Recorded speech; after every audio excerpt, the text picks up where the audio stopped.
Saudara sekalian, tema kita pada pagi hari ini adalah bukan ketundukan brutal. Saudara, kalau kita membaca di dalam Kejadian pasal yang ke-22, ayat yang pertama setidaknya sampai ayat 14 yang kita baca tadi. Saudara, mungkin kita akan merasa heran, merasa bingung. Mengapa Allah itu menyuruh Abraham untuk pergi ke gunung dan mempersembahkan anak yang satu-satunya dia miliki untuk dipersembahkan kepada Allah, untuk dikorbankan sebagai sebuah persembahan bagi Tuhan. Saudara-saudara sekalian yang dikasihi oleh Tuhan, bukankah anak yang bernama Ishak ini adalah anak yang dijanjikan? Anak yang bernama Ishak ini adalah anak yang sudah dinanti-nantikan, sudah berpuluh-puluh tahun lamanya. Bahkan kalau boleh saya hitung, kalau misalkan anak itu berusia 15 tahun saja, ya, usia remaja, bahkan ada yang berkata 20 tahun, saudara sekalian, itu berarti setidaknya Abraham sudah berusia 120 lebih, dan bahkan penantian itu sebuah penantian sekitar 40 sampai 45 tahun, saudara sekalian. Nah, mengapa hari itu Allah datang memanggil Abraham dan bahkan Allah menginginkan untuk si Ishak itu dikorbankan, dipersembahkan kepada Allah? Apakah tidak salah? Apakah itu Allah itu adalah Allah yang begitu brutalnya untuk supaya manusia itu percaya kepada Dia? Apakah Allah itu menginginkan manusia itu melakukan ketundukan kepadanya, taat kepadanya, dengan cara-cara yang mungkin tidak masuk akal, yang membabi buta? Saudara-saudara yang dikasihi oleh Tuhan, saya pikir Allah bukanlah Allah yang demikian. Kalau kita membaca di dalam seluruh Alkitab ini, maka kita akan menemukan bahwa Allah bukanlah Allah yang ingin membunuh, membinasakan, menghancurkan kehidupan kita manusia, saudara sekalian. Tetapi Allah yang kita kenal adalah Allah yang sungguh-sungguh mengasihi umatnya. Allah yang sungguh-sungguh menginginkan bahwa rencana dan kehendaknya yang ajaib, agung, dan mulia itu boleh terlaksana dengan baik.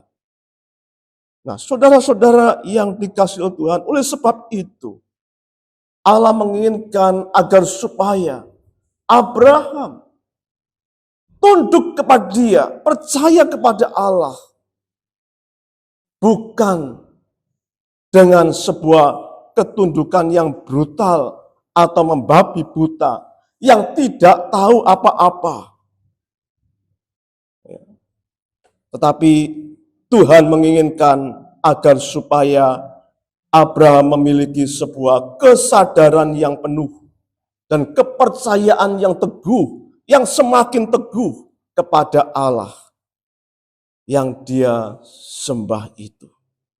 Nah, saudara-saudara yang dikasihi oleh Tuhan, oleh sebab itu, mari kita mencoba belajar apa sebenarnya yang diinginkan oleh Tuhan kepada Abraham. Bagaimana ketundukan yang seharusnya, bagaimana sikap yang harus diwujudkan sebagai tanda iman percaya Abraham itu kepada Allah.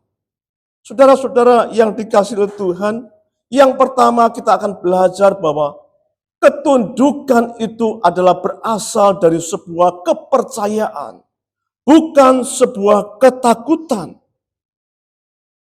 Saudara-saudara yang dikasihi oleh Tuhan, kalau kita membaca di dalam kitab Kejadian, pasalnya yang ke-22 tadi, dikatakan di sana ayat yang pertama, setelah semua peristiwa itu Allah menguji Abraham. Ia berfirman kepadanya, Abraham. Lalu saut Abraham, ya Tuhan. Saudara-saudara sekalian, sebenarnya kata ini dari bahasa Ibraninya adalah hineni, yang berarti bahwa bukan hanya ya Tuhan, tetapi ini aku Tuhan. Ini aku Tuhan. Ini aku hadir. Aku siap ya Tuhan. Saudara-saudara yang dikasihi oleh Tuhan, saya pikir ini merupakan sebuah pertumbuhan, perkembangan daripada iman, kepercayaan Abraham kepada Allah. Mengapa demikian? Saudara-saudara yang dikasihi oleh Tuhan, kalau kita membaca di dalam Alkitab sebelum pasal 22 itu, seperti khotbah-khotbah yang mungkin kita dengar sebelum ini, maka bukankah kita mendengar dan membaca bahwa Abraham itu imannya itu sepertinya begitu labil. Tetapi mungkin juga sebagai seorang manusia juga, terkadang Abraham juga bisa merasa lelah, kehilangan kepercayaan, lupa akan janji Tuhan, bahkan mengabaikan apa yang Tuhan pesan di dalam kehidupannya selama bertahun-tahun sepanjang kehidupan perjalanannya, perjalanan hidupnya. Saudara-saudara yang dikasihi oleh Tuhan, saya pikir ini merupakan sebuah pernyataan yang luar biasa. Ada pertumbuhan iman yang begitu menyenangkan, berkenan, yang diinginkan oleh Tuhan, saudara sekalian. Saudara, ini aku hadir, aku siap ya Allah. Ada apa? Saudara-saudara yang dikasihi oleh Tuhan. Bahkan kalau kita bisa membaca di dalam kisah selanjutnya, maka kita bisa menemukan ketika si Ishak anaknya itu sudah sampai di tempat, dia berkata kepada ayahnya Abraham, "Ayah, di sini sudah ada kayu. Di sini juga sudah api. Lalu mana yang mau dikorbankan? Mana dombanya?" Saudara-saudara yang dikasihi Tuhan, apa jawabnya Abraham? Abraham menjawab kepada anaknya,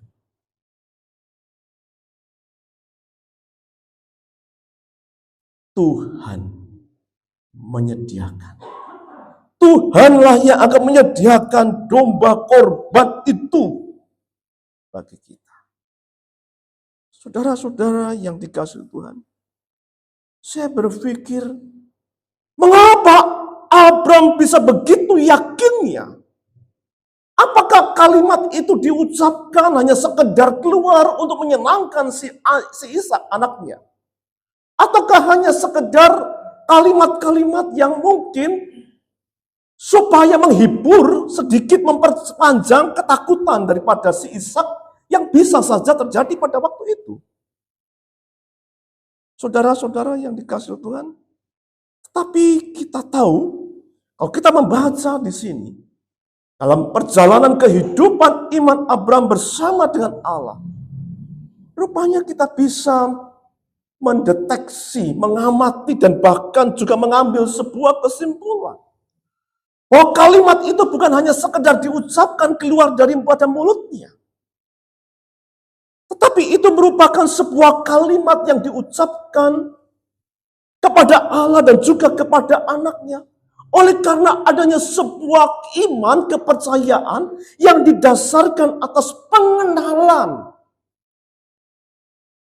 Abraham terhadap Allah di dalam melalui tahun demi tahun, penantian demi penantian, suka dan duka itu. Saudara-saudara sekalian, kita bisa melihat ketika Abraham keluar dari Ur Kasdim, mungkin merasa sudah bertahun-tahun Allah tidak memenuhi janjinya. Maka tinggallah, berdiamlah, dikatakannya. Berdiamlah di Haran. Sampai Allah kemudian melihat Abraham mungkin sudah tenang, sudah nyaman di sana, mungkin lupa kan janjinya. Abraham datang, Tuhan datang lagi kepada Abraham. Abraham pergi keluar. Seolah-olah lanjut. Jangan tinggal di Haran lagi. Kemudian Abraham taat lagi. Bertahun-tahun kemudian, anak belum ada. Kemudian saudara sekalian, Abraham berpikir dan bahkan mungkin mengkritisi atau komplain kepada Tuhan. Tuhan, gak ada anak. Bisa jadi budakku ini nanti ini. Ya, yang ngurusin rumah ini. Yang akan melanjutkan, yang mewarisi segala harta milikku. Oh bukan dia, tapi dari keturunanmu. Dan sampai kemudian Abraham tertawa. Sebelum Sarah tertawa, setahun sebelum Allah datang menemui Sarah dalam keadaan mengandung, sebelumnya Abraham sudah tertawa, saudara-saudara. Kalau di dalam pasal 17 itu. Artinya apa? Artinya Abraham tidak memiliki sebuah keteguhan iman, kepercayaan yang terus-menerus. Tetapi, kalau kita melihat di dalam Kejadian pasal 22, ayat 1-14 itu. Luar biasa. Abraham memiliki sebuah pertumbuhan iman, kepercayaan, pengenalan yang semakin dalam, keyakinan yang semakin teguh. Saudara-saudara yang dikasihi oleh Tuhan. Jadi iman kita, ketundukan kita kepada Tuhan kita di dalam Kristus Yesus. Itu sebenarnya bukan berdasarkan ketakutan. Karena takut dihukum, karena takut ada sesuatu bahaya yang menimpa dan sebagainya. Atau Tuhan marah terhadap kita. Ketundukan kita kepada Allah bukan hanya sekedar kepercayaan yang kosong. Bukan kepercayaan yang membabi buta, yang brutal. Tetapi iman kepercayaan kita kepada Tuhan, ketundukan kita itu berdasarkan sebuah kepercayaan dan pengenalan akan Tuhan. Oleh sebab itu, saudara sekalian, di dalam kehidupan kita harus belajar daripada juga kehidupan Abraham yang sekalipun mungkin iman kita itu naik turun dan bahkan seolah-olah terjun bebas. Ya. Sepertinya terjun bebas. Setelah hampir 25 tahun itu iman Abraham itu terjun bebas. Saudara sekalian. Sarah istrinya Abraham tertawa semua. Tidak mungkin punya anak. Tapi kemudian dia terus bangkit teguh. Saudara sekalian, kenapa? Karena Abraham selalu dengar, taat lagi, sekalipun berat dengar, taat lagi. Dia mencoba untuk memahami apa yang Tuhan kehendaki di dalam kehidupannya. Ada sebuah relasi yang begitu semakin dekat. Tidak heran Abraham menjadi satu yang mendapat sebutan Bapak segala orang percaya. Saudara-saudara, mari kita belajar agar supaya iman kita terus bertumbuh dan bahkan mengalami iman ataupun ketundukan ketaatan kita itu kepada Tuhan secara benar. Saudara,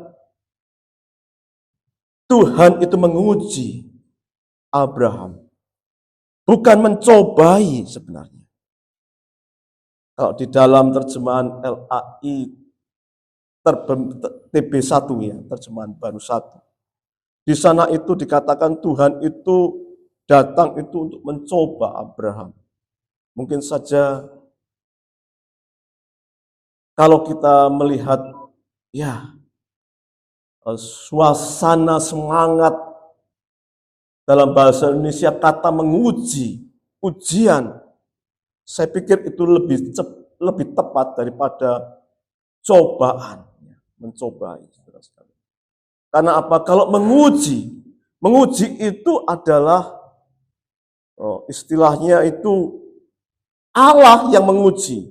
Kalau mencoba itu Si jahat itu loh, si setan itu loh yang mencobai. Ya. Karena tujuannya beda, saudara sekalian. Kalau menguji itu tujuannya agar supaya kita memiliki iman, kepercayaan yang semakin dewasa. Iman kerohanian kita semakin bertumbuh. Seperti seorang anak yang sedang menghadapi ujian. Dia menghadapi ujian untuk sebuah kenaikan tingkat atau kenaikan kelas. Tetapi kalau mencoba, saya pikir itu lebih mengarah kepada menggoda, menjebak, supaya seseorang itu jatuh, saudara sekalian, dan hancur binasa. Nah, saudara-saudara sekalian yang dikasihi oleh Tuhan, kita tunduk kepada Allah, karena bisa saja Allah itu menguji kita. Dan kita perlu untuk tetap teguh, dan ketundukan kita itu perlu untuk didasarkan dengan kepercayaan dan pengenalan akan Tuhan. Karena jika tidak demikian, maka iman kita akan jatuh. Kita akan berubah. Seolah-olah ujian itu menjadi cobaan. Yang sebenarnya Allah tidak pernah mencobai kita untuk menjatuhkan kita.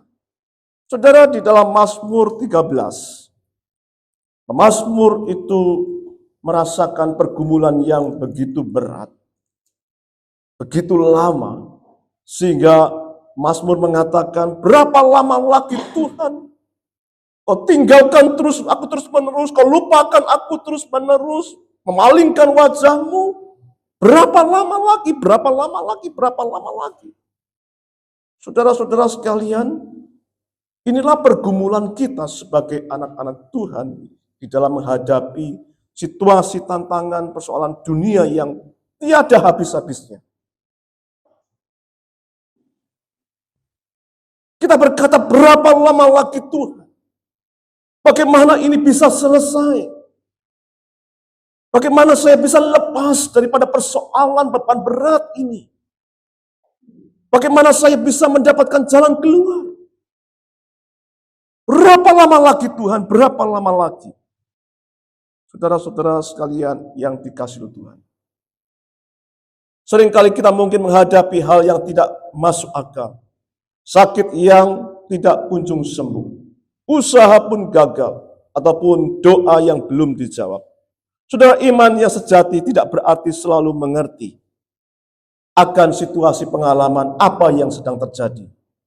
Tetapi iman itu yang sejati itu berarti tetap percaya ketika kita belum mengerti. Justru kita sebelum kita mengerti. Saudara-saudara sekalian, memang pada awalnya Allah itulah yang menaburkan, yang menumbuhkan benih iman itu. Sehingga kita bisa percaya kepada Dia.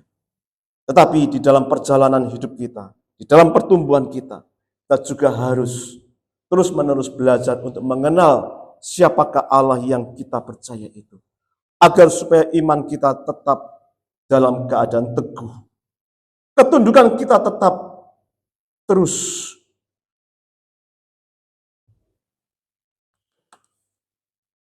terjadi, kita lakukan di dalam perjalanan iman kita. Dan bahkan iman yang kita kerjakan, itu bukanlah hanya sekedar iman yang berhenti dari pengenalan kepada Tuhan. Berhenti kepada sebuah kepercayaan, keteguhan iman, begitu saja. Yang kedua, saudara-saudara. Yang kedua adalah Tuhan menginginkan bahwa ketundukan yang kita kerjakan, kita lakukan, itu menghasilkan kehidupan, bukan sebuah kehancuran. Saudara-saudara yang dikasihi oleh Tuhan, kalau kita membaca di dalam bagian ini, pada akhirnya ayat 14, 15, 16, ya boleh saya bacakan kembali. Abraham menamai tempat itu Tuhan menyediakan, sebagaimana dikatakan orang sampai sekarang di atas gunung Tuhan akan disediakan. Untuk kedua kalinya malaikat Tuhan berseru dari langit kepada Abraham. Firman-Nya, aku bersumpah demi diriku, demikianlah iman firman Tuhan, karena engkau telah berbuat demikian, dan engkau tidak segan-segan untuk menyerahkan anakmu yang satu-satunya kepadaku.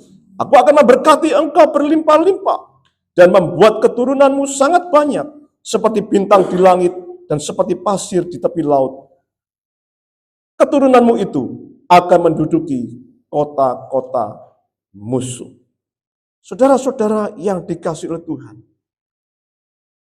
iman yang sedemikian rupa-rupanya mendapatkan pengukuhan daripada Tuhan Allah itu sendiri. Sehingga Allah mengatakan, aku bersumpah demi diriku. Saudara sekalian, kalau Allah itu bersumpah demi diriku, sumpah itu biasanya kan diucapkan kepada, dari seseorang yang mengucapkan itu diucapkan kepada orang yang memiliki kedudukan, otoritas yang lebih tinggi. Kalau lebih rendah tidak perlu bersumpah ya. Tapi otoritas yang lebih tinggi dia harus berjanji bersumpah. Agar supaya apa yang akan dilakukan itu harus benar-benar dilakukan, tidak boleh dilanggar. Nah, Allah itu kalau bersumpah demi siapa, saudara sekalian? Kan dia paling tinggi, paling sempurna. Rupanya di sini firman Tuhan mengatakan, aku bersumpah demi diriku. Bukan cuma aku berjanji, tapi aku bersumpah. Artinya ada sebuah komitmen, kesetiaan yang tiada henti, yang bahkan Allah itu sendiri akan mewujudkannya. Berkat sejati yang Tuhan berikan, yang Tuhan sediakan, itu akan dinyatakan kepada Abraham dan seluruh keturunannya. Jadi saudara sekalian, Allah itu tidak menginginkan sebenarnya ketundukan kita itu ketundukan yang brutal. Tetapi ketundukan kita itu adalah ketundukan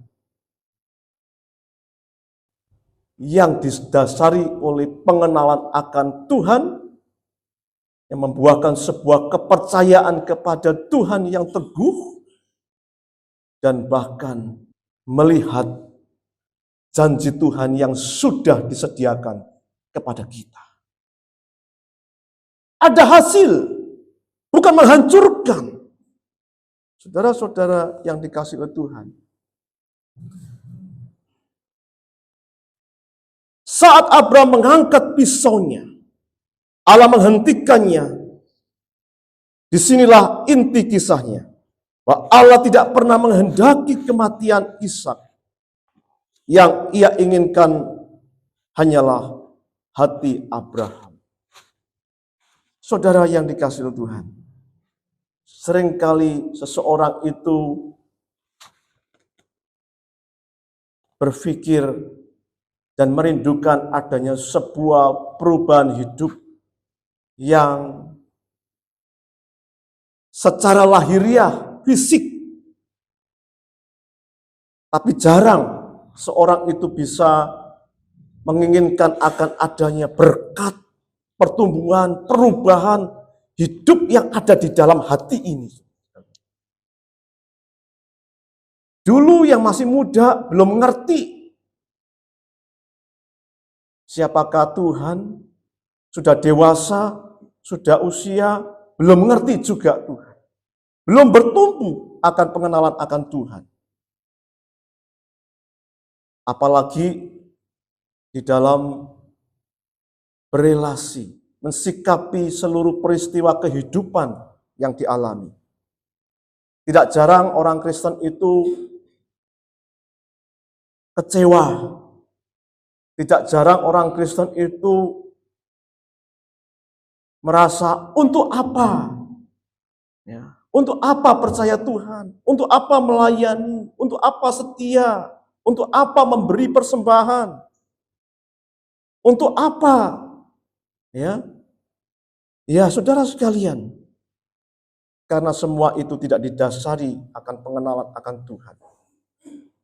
Hatinya belum paham siapakah Allah itu. Saudara, Dia adalah Allah yang memberikan kehidupan. Dia adalah Allah yang menyediakan pembaharuan. Dia adalah Allah yang tidak pernah meninggalkan umatnya. Saudara, itulah yang terjadi di dalam kehidupan Abraham. Sekalipun Abraham mungkin pada waktu itu merasa ketakutan, dan bahkan mungkin merasa gentar ketika akan menghunuskan pisaunya kepada anaknya itu. Tapi Allah menyatakan dirinya. Letakkanlah pisau itu, ya. Jangan kau hunuskan, ya, pisau itu kepada anakmu. Rupanya sudah disediakan domba, ya, untuk bisa dipersembahkan kepada Tuhan atau dikorbankan kepada Tuhan.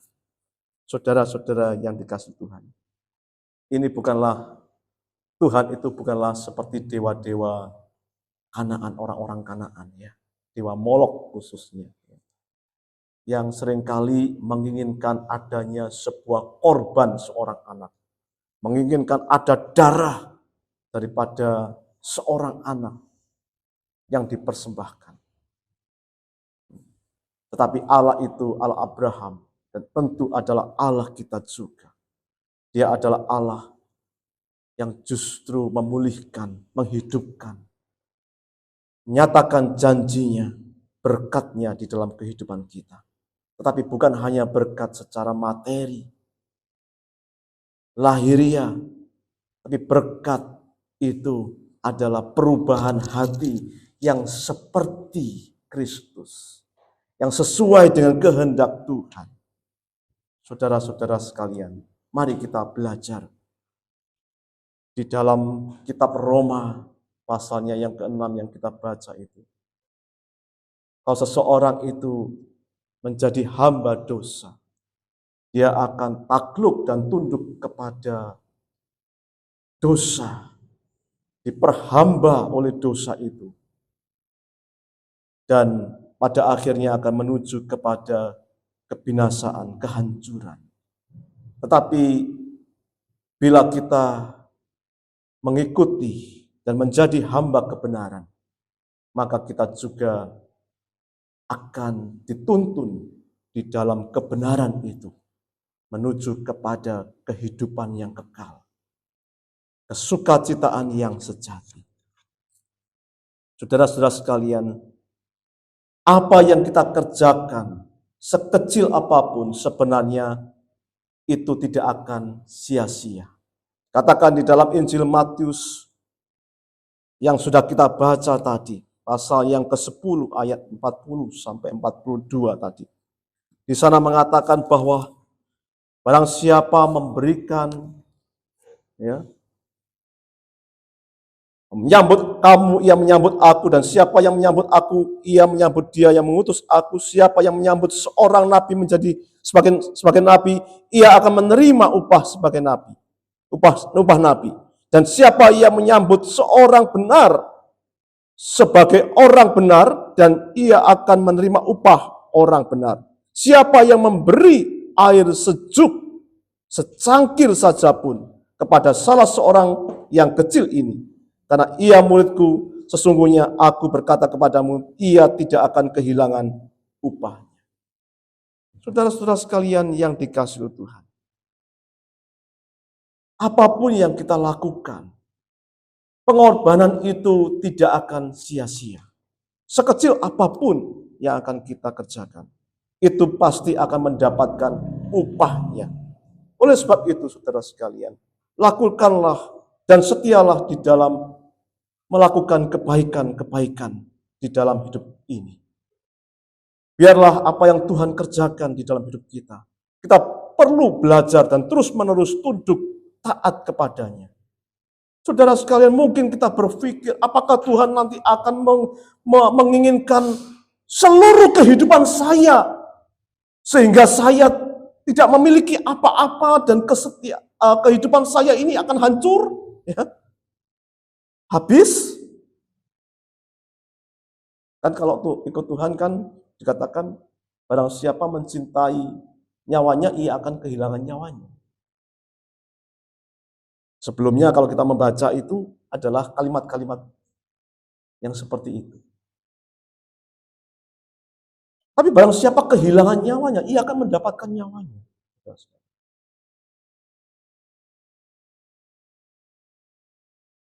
Saudara sekalian, mari kita belajar. Tuhan tidak pernah